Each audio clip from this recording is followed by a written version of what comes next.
રામ માળી રામ. હું ચાંદખેડાથી આવું છું. મારું નામ ભીખીબેન છે. મારો ભત્રીજો લંડન ગયો તો એના તરત જ નોકરી તો મળી જ હતી એને, પણ પછી મહિના પછી એને છૂટો કરી દીધો. તેને નોકરી જ નથી મળતી. 8 મહિના સુધી તો ઘરે જ બેસી રહેતો. પછી એ કે હું ઘરે પાછો આવી જાઉં, પણ મેં આ માની પ્રાર્થના બહુ જ કરી માનો કે માં એને નોકરી મેળવજે. આટલો બધો ખર્ચો કરીને જોશો અને પાછો આવે તો લોકો એને બહુ હસીડા હશે. તો પણ માએ મારી પ્રાર્થના સ્વીકાર કરી અને એને નોકરી મળી જઈ. અને નોકરી એમાં મળી તે જે શ્રીફળ ચૂંદડી વેકાય એમાં જ એમાં નોકરી મળી ને, અને એમાં જે નોકરી કરે છે મારી માં લંડનમાં. હા,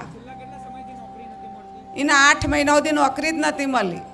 8 મહિનાથી તેઓ બેસી જ રહ્યો હતો. હા, માનતા રાખી માતાજીની મેં શ્રીફળ ચૂંદડી અગરબત્તી ચડાવે માં, એને તરત 2 મહિનાની અંદર નોકરી મળી જઈ. શ્રીફળ ચૂંદડી અગરબત્તી વેકવામાં જ નોકરી મળી એમને. પૂજાપાનો સામાન મળતો. હા, જે મેં માનતા રાખી એમ જ એને નોકરી મળી જઈ માં.